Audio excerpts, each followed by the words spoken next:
Le président camerounais Paul Biya séjourne actuellement dans un grand hôtel de Genève. L'opposition camerounaise a organisé plusieurs manifestations cette semaine pour dénoncer, je cite, le régime dictatorial de Paul Biya au pouvoir depuis 37 ans. En direct avec nous de Genève, notre correspondant Michel Tcherouti. Bonsoir Michel. Alors, pourquoi l'opposition camerounaise a-t-elle décidé de manifester à Genève ?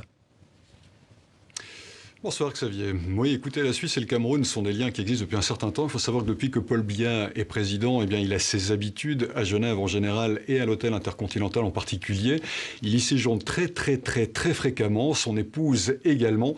Donc il est relativement logique, on va dire, que les opposants souhaitent le voir sur place. D'autant plus que la Suisse, il faut le savoir, a été récemment mandatée par le gouvernement camerounais pour intervenir comme médiatrice dans le conflit qui l'oppose aux indépendantistes dans les provinces du Nord-Ouest et du Sud-Ouest, un conflit qui a déjà fait plusieurs milliers de morts et déplacé un demi-million de personnes. Et puis, la dernière chose, j'ai envie de dire, on le voit avec les images en RDC ou encore à Khartoum, il est certainement beaucoup plus sécurisant pour les opposants de pouvoir manifester en Suisse qu'au Cameroun. On l'a vu avec mon collègue Adrien Krause, qui était présent cette semaine devant l'hôtel Intercontinental, qui s'est fait agresser, molester, dépouiller par vraisemblablement des membres de la sécurité rapprochée de Paul Biya sur la voie publique. On peut imaginer, si ça arrive à un journaliste suisse à Genève sur la voie publique, on peut imaginer ce qui peut arriver aux manifestants dans leur propre pays.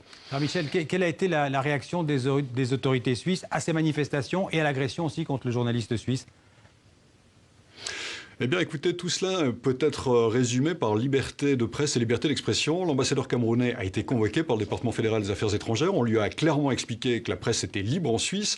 L'expression également, raison pour laquelle les autorités genevoises ont autorisé hier ces deux manifestations des opposants. Ils étaient environ 250 et des pro-Biya, ils étaient environ une cinquantaine.